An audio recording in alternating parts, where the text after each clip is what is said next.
You are listening to the Be a Better Being podcast, hosted by the founder of Better Beings, Michelle Zellner. Michelle's experiences have equipped her with knowledge and perspective, and for nearly 3 decades, she has been informing, influencing, and inspiring thousands on their journeys. This show spotlights guests of diverse backgrounds and areas of expertise, but they all align with Michelle's purpose and passion to help you be a better human being. There is something for everyone on their way to a healthier, happier life. Enjoy the show. Greetings. Thank you for joining the Be a Better Being podcast. My name is Michelle Zellner, your host, and I am really excited to wrap up National Wellness Month with a conversation with 2 incredible young men that I had the pleasure of being introduced to a few months back and being on their amazing podcast, which we will talk about. Tripp Parks and Bret Huotari, welcome to the show. Thanks for joining.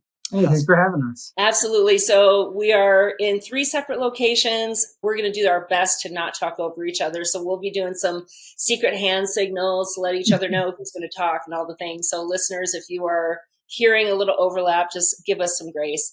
The reason I want these 2 on is because they have collaborated to bring their skills and talents together to offer amazing services to anybody of any age to help them be the healthiest versions of themselves. So I'm going to let you each introduce yourselves individually, and then we'll kind of talk about what that collaboration looks like. So Tripp, why don't you get us started? My name's Tripp Parks. I'm a genetic-based program designer, retired football player, podcast host, and author. We just wanted to do something different. You know, industry is not standardized. So we wanted to take that step forward and understand quantitatively how to do things. Obviously, we'll get into more detail with that, but that's just a little bit about me. That's great. And Bret, let's hear from you.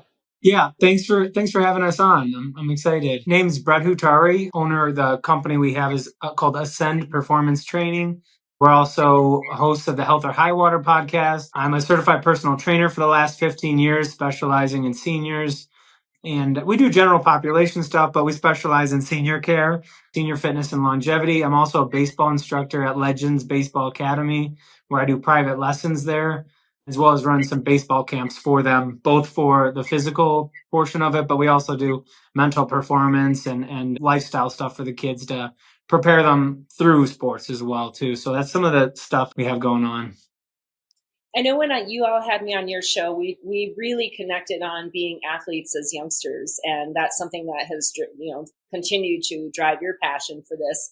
So Tripp, share a little bit about what role athletics and just physical activity played in your life and in your own growth and development and health and happiness. Well, I appreciate it. That's a really good question. Athletics was a part of my life, my entire childhood. We didn't have cell phones back in the day. We'd go down to the creek and go catch fish and go on our bikes. It was such an important aspect of growing up, as well as adding to discipline too. You know what I mean? For those of you guys who don't know, I'm one of the football coaches down at Regis Jesuit High School, coaching wide receivers and DBs.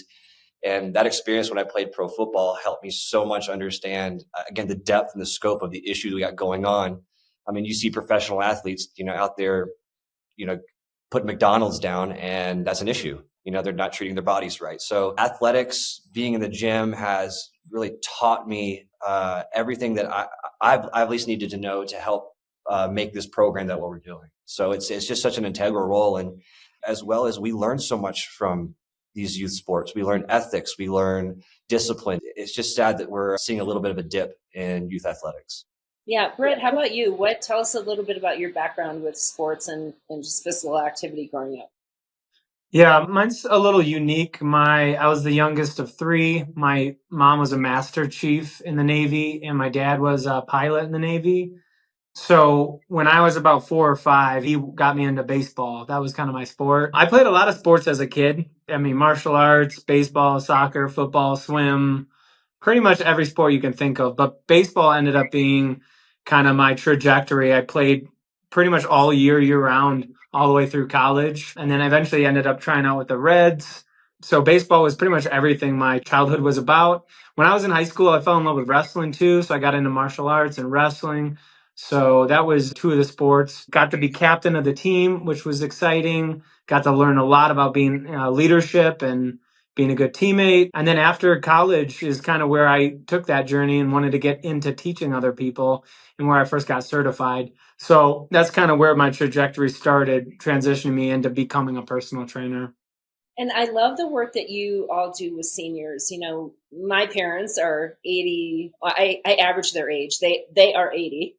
I think I'm very grateful that they have always been active. They never exercise because that generation, for the most part, didn't do that. They were always very active. We were always very active. They've done a pretty good job of maintaining their strength and their stamina. And even at this age, they're engaging in new and different types of activities to continue to maintain and even to build a little bit. I would say that is relatively rare.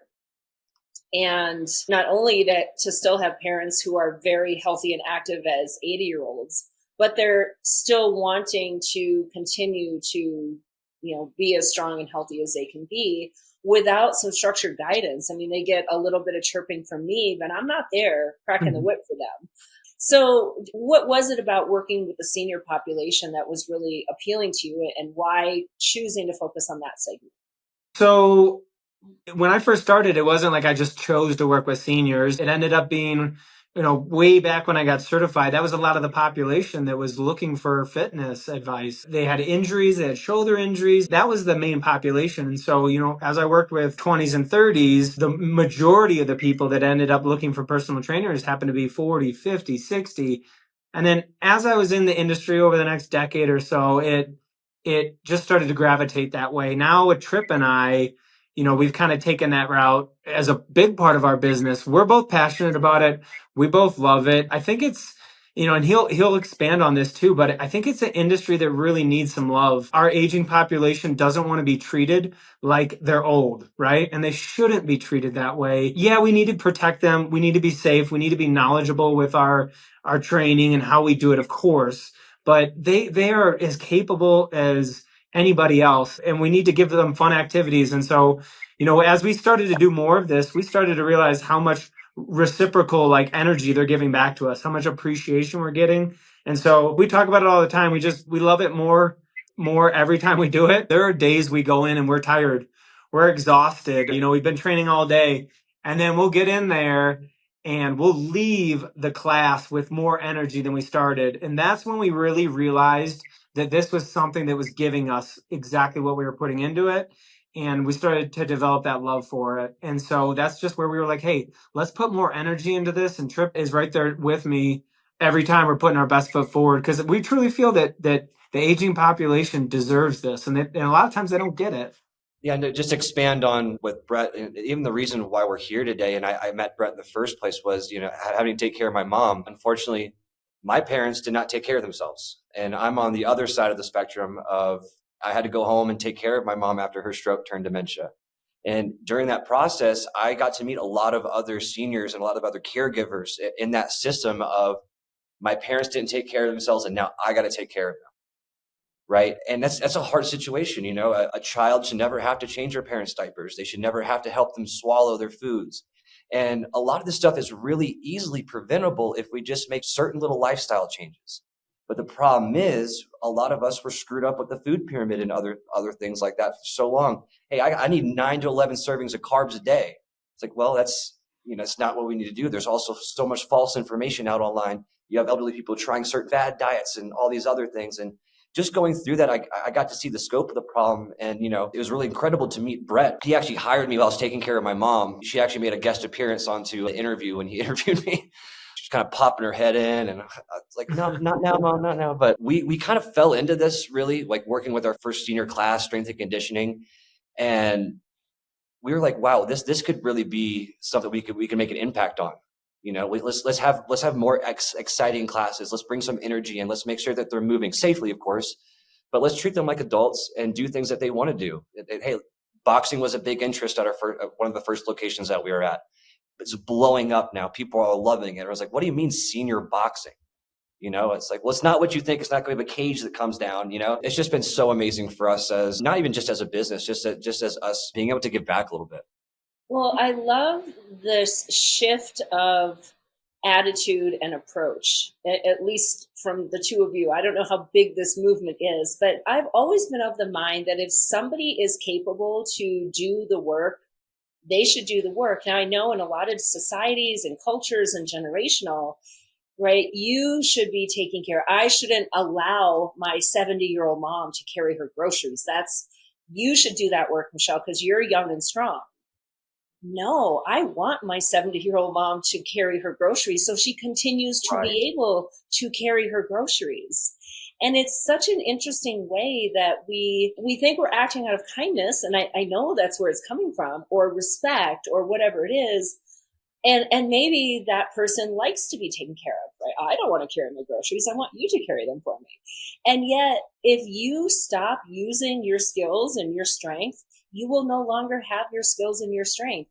And then you don't have the option. Somebody must carry your groceries for you. And when that independence is taken away, a whole bunch of other things start to go downhill really, really quickly. Mm-hmm. And so I think it is about shifting the narrative of how we even look at these things. It was 2017, so that's a million years ago now, which I can't even believe it was that long, but I hosted a wellness retreat to the island of Kauai. I had rented a house. I had 7 guests. My mom wanted to come on it, which was amazing. Went there a couple of days early, and in the midst of it, I had an appendectomy. Yep, totally unplanned.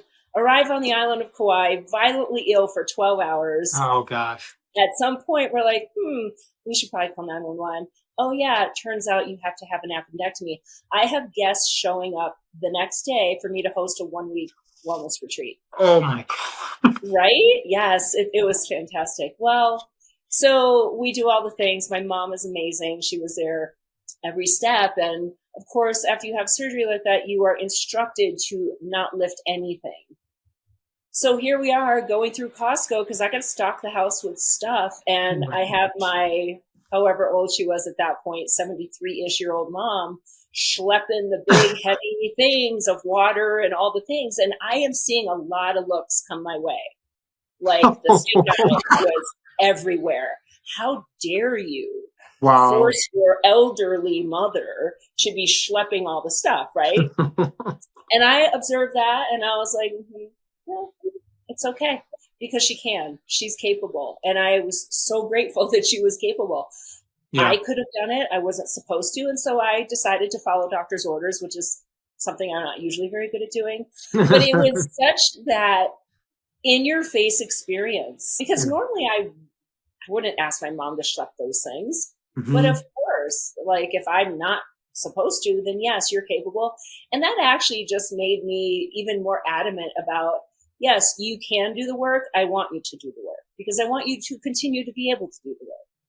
So when you are working with people of whatever ages, I mean, what are some of the narratives or the obstacles that you are either actively working to change or that you are seeing the shift in the conversation? Well, so to go back to what you were saying, that's a wow. I can't even picture how difficult that must have been to host that week after that. Maybe that'll be honestly, the hardest part was I wasn't allowed to go into the water. That was it. And you could ask everybody on that retreat. Nobody knew I had an appendectomy like 6 hours prior to them arriving on the Oh my gosh.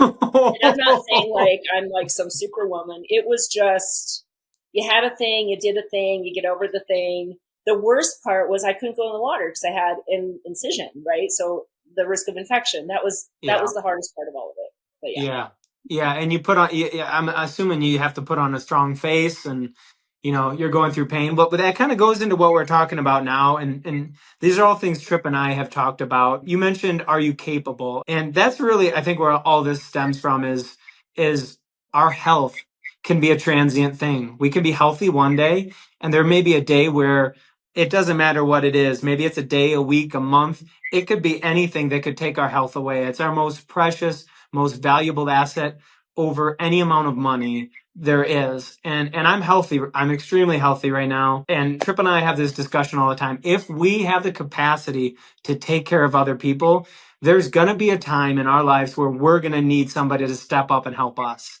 Whether it's in personal, whether it's in business, friendship, whatever it is. So that's kind of our centralized mission is we have the capability, we have the training. Tripp is a certified genetic-based program designer, which we can get into that too, which is kind of where him and I connected. And that's what makes us different, but he's a nutritionist, certified strength and conditioning specialist. So we have the credentials, we have the desire and the passion. So we need to utilize this right now and make change and come up with new systems and give our energy away, because I guarantee you there will be a time in my life, in his life, where we're going to need help from other people. And I think that's the population we're dealing with right now. So that's kind of our karma. I believe in karma is a real thing. So that's kind of what we're trying to do.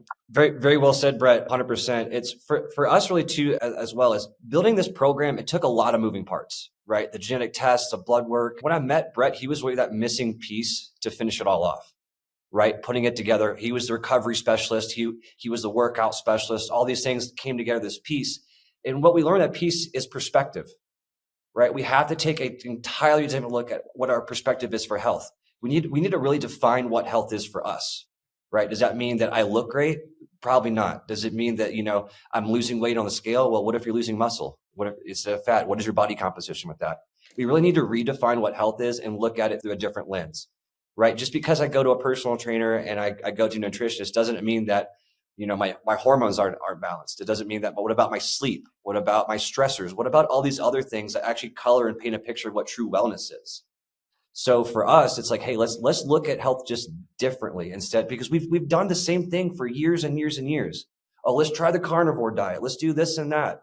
It's Bret and I really want to open up people's eyes about how to look at our health and what that actually means as well. And I think once we start getting that across the board about what health is to us, I think we can really change things. Well, I think that's something that we all connected on immediately as well, is the holistic approach to all of it. And it's true, as you go through different phases of life and you evolve and you get older, your definition of health and wellness does change. It is that perspective, but it's also understanding that there are all of these components that factor in. And you can work really, really, really hard on one or two components, but if you're neglecting the other ones, you are not going to be your optimal best. It's just not possible. And I think that can be maybe the daunting part, is because there are so many components. And most people don't have the time, the energy, or the desire to devote the time, energy, and desire that's necessary to be their optimal selves. And because nowadays we have some relatively quick fixes, quick in the moment, probably some very unintended or maybe pretty obvious consequences later, but we'll just pretend those aren't going to happen because we want the result in the moment. We have those options now, and I mean, they're everywhere. And I understand the temptation for the quick fix. Trust me, I do. I mean, if there was a magic wand, I'd say, yes, please. I know that there isn't one, right? Not for the long-term sustained result. And so I think even just, yes, identifying what does it mean to be well, but how do I get from point A to point B, and what does that process look like, and appreciate that it is a process and that it probably doesn't end until it's literally the end, right? And it's choosing to have that desire and motivation to keep on wanting to put the time and energy into it. Tripp, I do want to dive into the genetic-based testing. I did that with you. We're going to go over my results here in a little bit down the line, and maybe we'll have you back on to actually talk about what that process for me personally looked like. Yeah. But give the audience an overview, because I'm going to venture to guess a lot of people don't even know that this is a thing. That's been our biggest struggle with getting this off the ground, is no one knows what genetic testing is. What does that even mean? So genetic testing at its basis is pretty much looking at our blueprint, how we're made, right? We're taking genetic alleles or indicators that have certain aspects or qualities. So let's take RS126789119, or the fat burning gene. A lot of white females have this fat burning gene missing. Now, what does that mean? Is someone with this fat burning gene that's missing could do 7 hours worth of cardio versus someone who does have it 1 hour worth of cardio and not burn the same amount of fat, right? So when Bret and I are programming for workouts, this person should not be on an Olympic workout program. They should not be just doing a bodybuilding program. They need to be doing plyometrics. They need to be doing circuit-based training, because their body responds best building lean mass through rapid movements. That's how we were back in the day too. We have to really think about what we were like as, cave people, we go in place to place. What do we eat where we're from? And that's a big part too, is we're able to look at your genetics, like where you're from, and find out what you need to eat based off of you. Not the idea of everyone eating the same kind of diet, same kind of workout, same kind of everything. It needs to be over with, because we're all very different. And our genetics tell us a vivid picture of what that looks like for us health-wise. Well, and I think that just does feed into the challenge that we have, is most people just want, just do this, just eat this, and you'll have this outcome. And for some people will, if that plan is sustainable, and they'll do it. And a lot of people won't. And it might be for a variety of reasons. It might not be that they don't have the outcome because genetically they shouldn't be doing that. It might mean they don't have the outcome because I don't like that. It's not sustainable. That doesn't align with my core values or beliefs, right? And it's filtering out all of these different obstacles as to why someone might not see a result. Because what happens when you keep on trying something and you have no results is eventually you stop trying. And then where are we, right? Mm-hmm. So springboard off of that, Bret, when you guys see the genetic profile of somebody, so then what does that designing of the workout program look like, or the nutritional plan? Yeah, that's great. I'm going to pass that back over to Tripp and have him answer that. So it looks like a lot of different stuff. Everybody's looks a little bit different, has different aspects. For workout, going back into like the fat burning variant, you also add things like, what's my endurance predisposition? And when I say predisposition, is the likelihood of a gene being active, right? So we're predisposed for certain things. I'm pretty sure I'm predisposed to lose my hair someday. It's kind of already happening, right? I'm sure a lot of us have heard that, hey, you're predisposed to lose your hair, you're blah, blah, blah. We have certain predispositions for certain things, right? So what's my endurance predisposition? Am I built to be a long distance runner? Does that work for me? What about my power predisposition? Maybe getting fit looks like I throw around a lot of weight. And based off of that, we learn how to build programs for you that are different. And I like what you said about people, about getting frustrated, right? Bret and I talk about this all the time. We call that the hell loop, right? I get real motivated and I try something new. And then 3 weeks later, I dump off and I just wasted 3 weeks time and money. Right. And then it's just going to take like another 2 months before I get motivated to do something else. And then I spend my time and money on that. And then I'm back to where I was at the beginning. And it's frustrating for people. It's extremely frustrating. Like, why this is working for this person? Why isn't it working for me? It's like, well, we have a much better picture with these genetics to tell you this is why it's not working for you. It's like, hey, maybe a keto diet's not really great for you. Maybe your fat response is terrible, because a lot of us could be doing a lot more damage than we think we are. I'll give you a really great example. We had a client come in and they have a negative response for blood lipids and carbohydrates. And lo and behold, his blood work came back and his LDLs, and I'm not lying, his LDLs were so high, they could not measure them. So everybody's different. And using these genetics and other quantitative results like Bret's biomechanical assessment, blood work, family medical history, we're able to really fine tune and figure out what's worked best for everybody. Well, and I will say, when you get frustrated and you give up, then usually the internal narrative starts that I'm a failure. I'm not trying hard enough. I'm not good enough. Mm-hmm. I don't have the discipline or motivation that somebody else does. It's my fault. There's some failing on my part. And I mean, that might be a little bit of it. I'm not gonna lie. That sometimes is, but probably isn't the whole story. That's almost for sure. And I think it is filling in the puzzle pieces, right? To get everything to sync up correctly and to be effective and efficient. And I mean, when there's a tailored design, I mean, that's about as effective and efficient as we can get with it. I do want to touch on the biomechanics, Bret. I think you can talk to that, right? Because yes, we have genetics inside, but we're also built certain ways. And at some point in life, we've lived life and we may already have some structural imbalances, muscular imbalances, predispositions to certain things, right? Our bodies move in certain ways. We've done certain things over and over and over, maybe as athletes or maybe because of what we're doing as adults in our jobs. And so the biomechanics have become completely destructive and disrupted. And that will lead to some issues as well. So talk about the biomechanic aspect of all of this. Yeah, definitely. That I can speak to a lot more freely. The biomechanics essentially it's how we move. It's how our body's movement patterns happen naturally.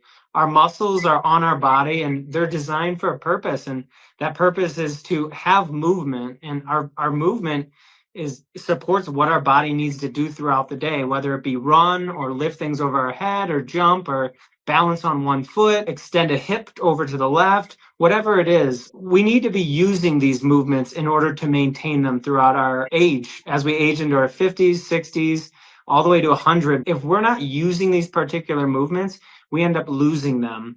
And then that's where atrophied muscles come into play. Once you start accruing injuries is kind of where things start to get challenging, right? And muscles start to do something called compensating. And when you do too much compensating for too long, you start to have all these injuries start to accrue where you're like, my shoulder hurts, my hip hurts.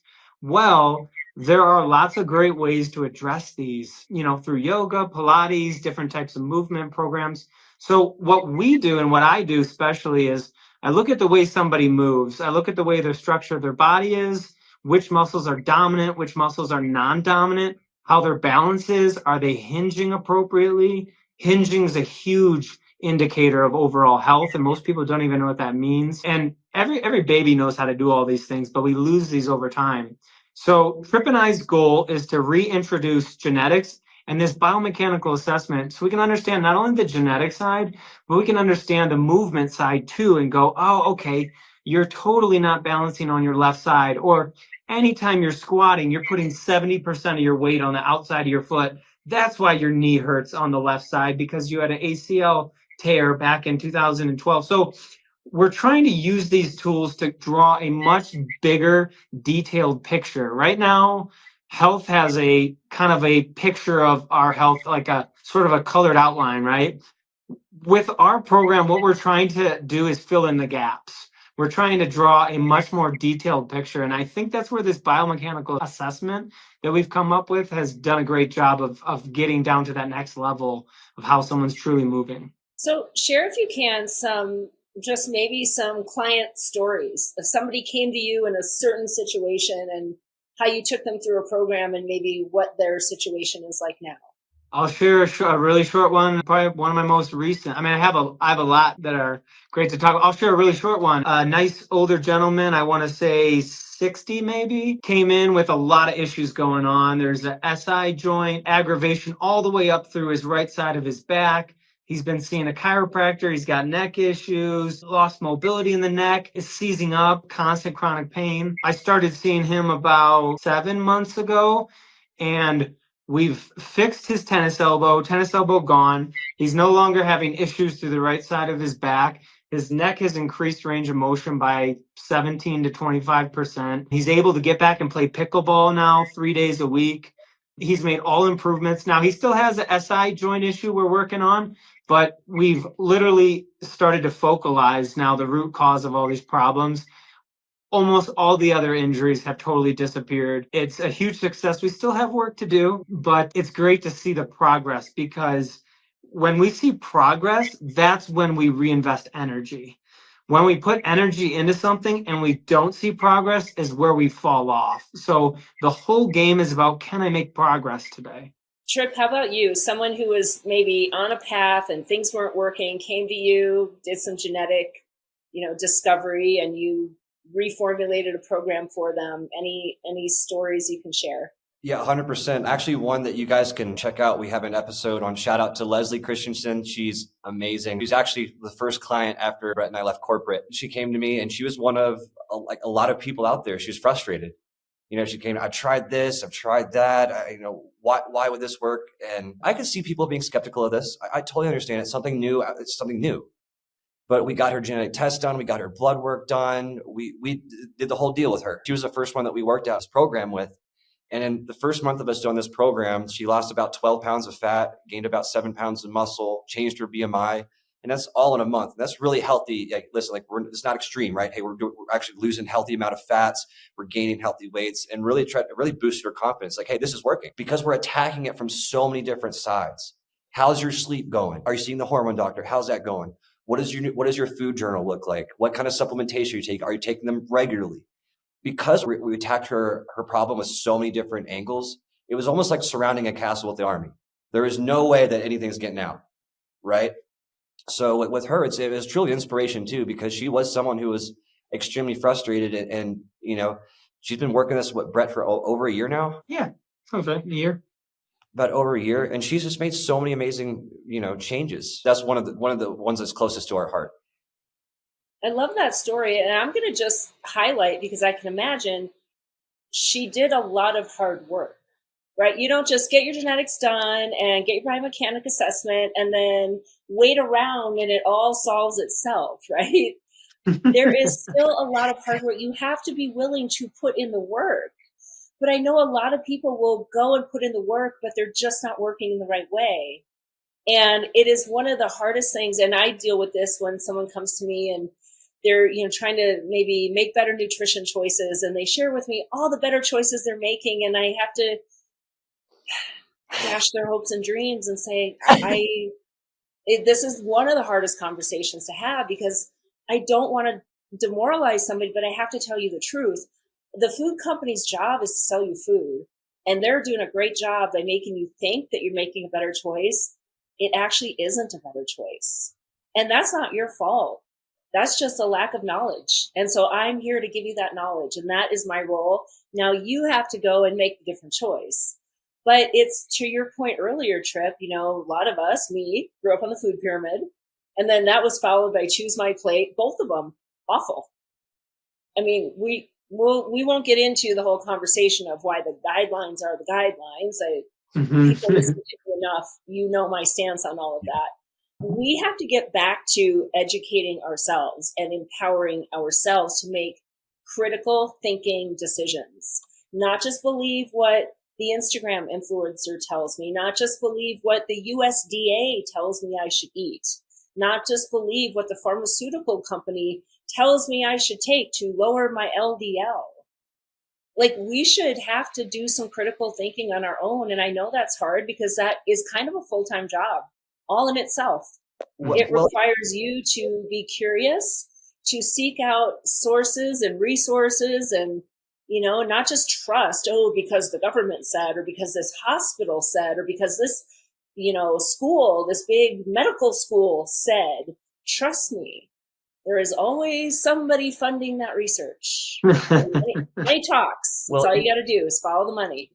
So how do you help somebody get over the skepticism of maybe what the two of you are doing? Well, really, it's having that tough conversation, right? And this kind of wraps everything we've been talking about together, all the way from taking care of our loved ones to taking care of ourselves. Is we have to, and on your point, we have to do the work, even at the genetic test, is we have to have self responsibility for ourselves. And for a lot of us, it's hard.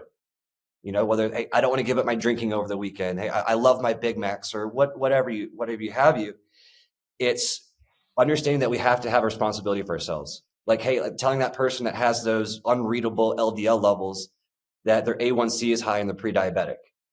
And go into a doctor, the doctor will be, oh, that's fine, we'll put you on some statins and you'll be A-okay. It's like you're just putting a Band-Aid on a gash. We have a self-responsibility to take care of ourselves, or someone else will take care of us, and not in a good aspect. Same thing happened with my mom. Lo and behold, I had to take care of her. My dad's still taking care of her. So I think it's along those lines, it's really opening people's eyes of like, hey, you have the information now. There is no excuses, right? Like, do or do not, there is no try. So for me, it's about learning that self-responsibility. And I think a big part of maybe some people's challenge is there is so much information.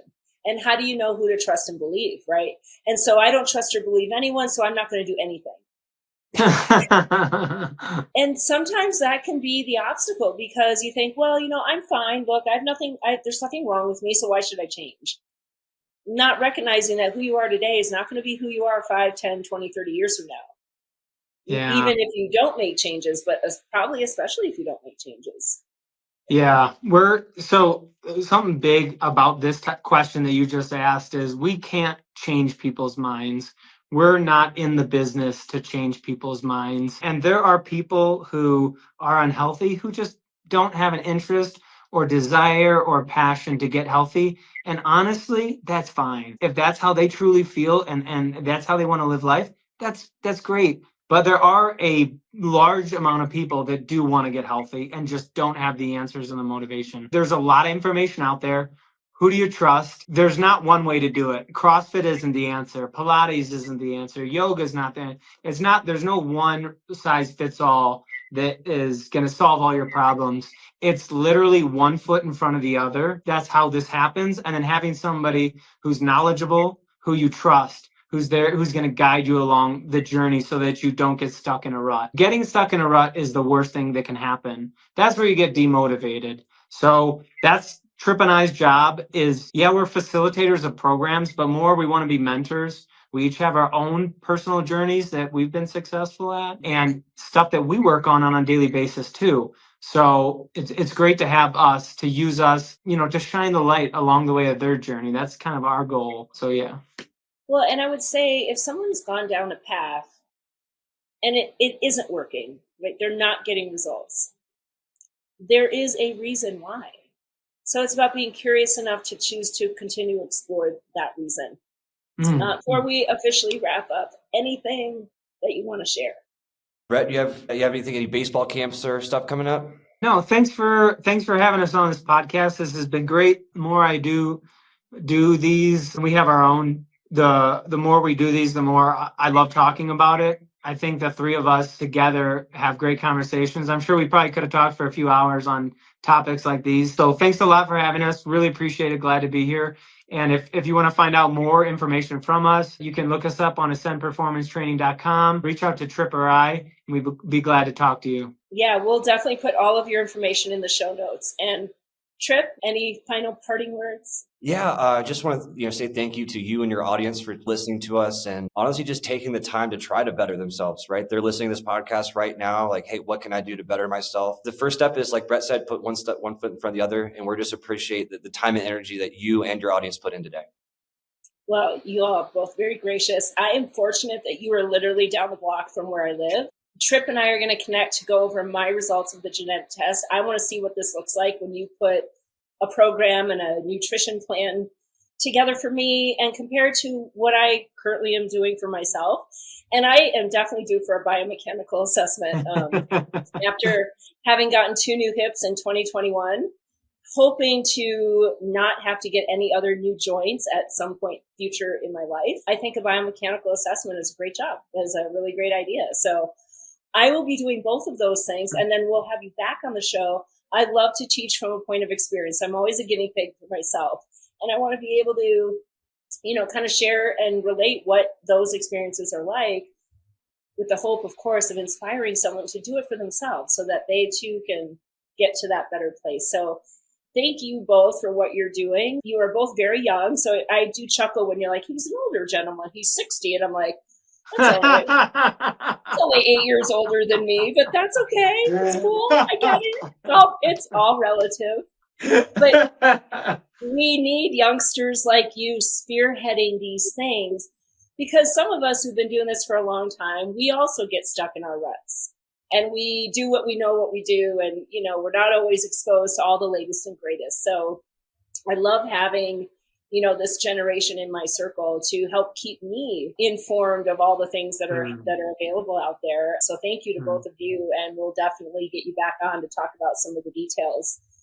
And listeners, I know there's a lot of little nuggets in here. We'll put all the ways to connect with Bret and Tripp in the show notes. And wherever you are with your wellness journey, this is wrapping up National Wellness Month, but you know that it never really ends. This is hopefully a day-to-day conversation you're having with yourself. Put your health at the top of your list, whatever that looks like. And it looks different for everybody on any given day. But hopefully what it doesn't look like is that you just forget about it, or that it's not even a thought. It's not even a consideration, because in the world we live in, it is hard to make the healthy choices. I talk about that all the time. You have to choose to make the choices that are going to help you be the healthiest, happiest version of you. And while some people say they don't care, they do. They might not care in this moment, but their future self is going to regret that they didn't care in this moment. So I'm going to leave it on that, something for y'all to just kind of stew on. And then you can just take it and go and be a better being. Thank you for listening to the Be a Better Being podcast. We hope that what you heard today inspires you to embrace this journey of life with an open mind, a kind heart, and a willingness to learn and evolve. If you have a show topic idea or would like to be a guest, please visit betterbeings.net and fill out a contact form. Until next time, go and be a better being.